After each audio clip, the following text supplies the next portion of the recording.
जी अस्सलाम वालेकुम स्टूडेंट्स। कैसे हैं आप? ठीक खैरियत से हैं?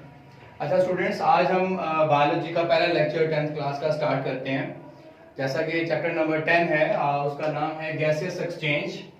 तो गैसियस एक्सचेंज में बड़ा इंपॉर्टेंट क्वेश्चन आता है अपना एग्जाम में। ये क्वेश्चन आता है difference between breathing and cellular respiration. तो आपको ये मैं इसलिए बता रहा हूं ताकि एग्जाम में आपको पता होगा किस तरह के क्वेश्चन आते हैं। थोड़ा सा हम चलते हैं कि ये है क्या। एक्चुअली हमारा जो गैसेस एक्सचेंज है ये सारा कनेक्ट होता है रेस्पिरेशन के साथ। ये मैंने रेस्पिरेशन लिखा है। रेस्पिरेशन क्या है? अगर सिंपली कहें तो रेस्पिरेशन एक एनर्जी रिलीजिंग प्रोसेस है। एनर्जी रिलीजिंग प्रोसेस है। अब अगर हम देखें कि रेस्पिरेशन को हम डिफरेंस में भी पूछा है कि सेलुलर रेस्पिरेशन और ब्रीदिंग इसकी टाइप्स बनाई गई हैं। ये सेलुलर रेस्पिरेशन क्या होता है और ब्रीदिंग क्या होती है। मोस्टली डिफरेंस पूछा जाता है। जब आपसे डिफरेंस पूछा जाए तो आपको पहले भी बताया गया है 9th में भी कि जब डिफरेंस पूछा जाए तो आप एक लाइन ड्रा करें सेंटर में और एक साइड पे आप एक चीज लिखें और दूसरी साइड पे आप दूसरी चीज लिखें। आप 2 पॉइंट्स लिखते हैं, 3 पॉइंट्स लिखते हैं। ओके, तो अगर हम देखें कि सेलुलर रेस्पिरेशन क्या चीज है और ब्रीदिंग और सेलुलर रेस्पिरेशन में क्या फर्क है, बड़ा इंपॉर्टेंट फर्क है। सबसे पहले कि सेलुलर रेस्पिरेशन जो है वो सेलुलर से जाहिर किया गया है कि ये सेल लेवल पे होता है, कि ये रिएक्शन सेल के अंदर होता है। जबकि जो ब्रीदिंग होता है वो ऑर्गेनिज्म लेवल पे होता है। लाइक एक इंसान है, वो ब्रीदिंग कर रहा है, सांस लेना है, तो वो इंसान के लेवल या किसी भी ऑर्गेनिज्म के लेवल पे होता है। अगर हम अब डेफिनेशन की तरफ जाएं कि सेलुलर रेस्पिरेशन होता क्या है, तो मैं आपको बताऊं। यहां पे मैंने एज इट इज डेफिनेशन लिख दी है, तो आपको अगर कोई भी कंफ्यूजन हो तो आप पूछ सकते हैं। The process in which CH bond in food are broken down by oxidation reduction reaction। अब हम पहले थोड़ा सा इसको एक्सप्लेन कर लेते हैं कि CH बॉन्ड किसके अंदर है? हमारी खुराक के अंदर है। जो भी हम खुराक खाते हैं ऑर्गेनिक फॉर्म में जो होती है, लाइक आप कोई भी खाना खाते हैं, फ्रूट खाते हैं, सब्जियां खाते हैं, वेजिटेबल कुछ भी खाते हैं, उनके अंदर CH बॉन्ड, कार्बोहाइड्रेट्स मौजूद होते हैं, ग्लूकोज है, लाइक वो मौजूद होता है, तो उसमें CH बॉन्ड होता है। ये CH बॉन्ड वहां पे टूटता है और CH बॉन्ड टूटने से किसके जरिए टूटता है? ऑक्सीडेशन रिडक्शन रिएक्शन से। ये ऑक्सीडेशन रिडक्शन रिएक्शन को हम सिंपली हमने 9th में पढ़ा कि रिडॉक्स रिएक्शन भी कहते हैं।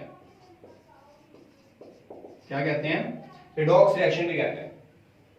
तो हमने रिडॉक्स रिएक्शन के जरिए इस खुराक के अंदर CH बॉन्ड तोड़ा।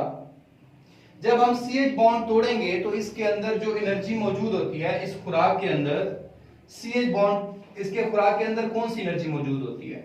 एक्चुअली हमारे पास पोटेंशियल एनर्जी मौजूद होती है। जो हमने खुराक खाते हैं उसके अंदर पोटेंशियल एनर्जी मौजूद होती है। तो हमने CH बॉन्ड तोड़ा जिसके अंदर ये पोटेंशियल एनर्जी थी, हमने वो एनर्जी तोड़ी और उसको कन्वर्ट कर दिया। आगे मैंने लिखा है energy is transform into ATP। हमने 9th में पढ़ा ATP, एडिनोसिन ट्राइफॉस्फेट। ट्राइफॉस्फेट से मुराद है कि 3 फास्फेट मौजूद हैं हमारे ATP के अंदर, 3 फास्फेट्स मौजूद हैं। और फास्फेट फास्फेट जो बॉन्ड होता है बड़ा स्ट्रॉन्ग बॉन्ड होता है और इसके लिए जो एनर्जी रिक्वायर होती है या इसके अंदर जो एनर्जी होती है वो 7.3 किलो कैलोरी पर मोल होती है।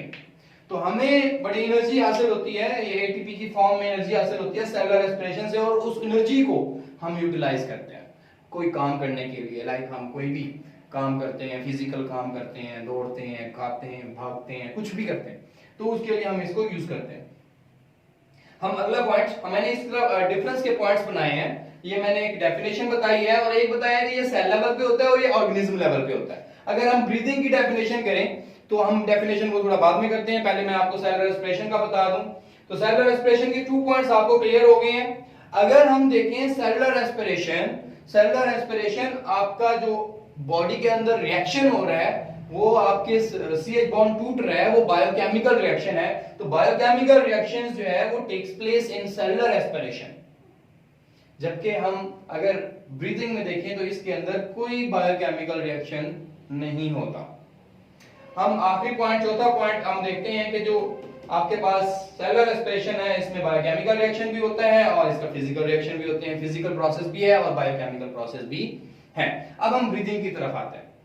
ब्रीदिंग हमने पहले बताया कि सिंपल इसका मतलब है सांस लेना, इसमें कोई केमिकल रिएक्शन नहीं हो रहा, हम सिंपल सांस ले रहे हैं।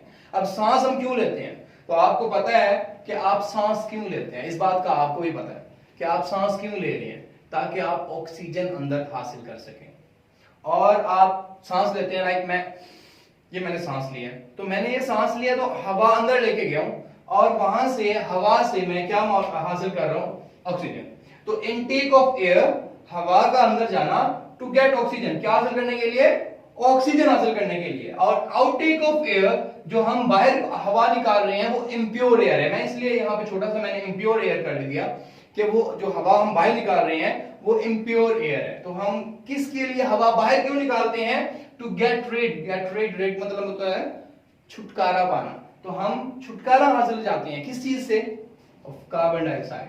हम कार्बन डाइऑक्साइड से छुटकारा हासिल करना चाहते हैं, इसलिए हम हवा बाहर निकालते हैं। तो intake of air to get oxygen and outtake of air to get rid of carbon dioxide is called breathing. जैसा कि ये पॉइंट्स पहले भी बताया हुआ है कि इसमें कोई केमिकल रिएक्शन नहीं हो रहा और ये सिर्फ फिजिकल रिएक्शन है जो आपका ब्रीदिंग है।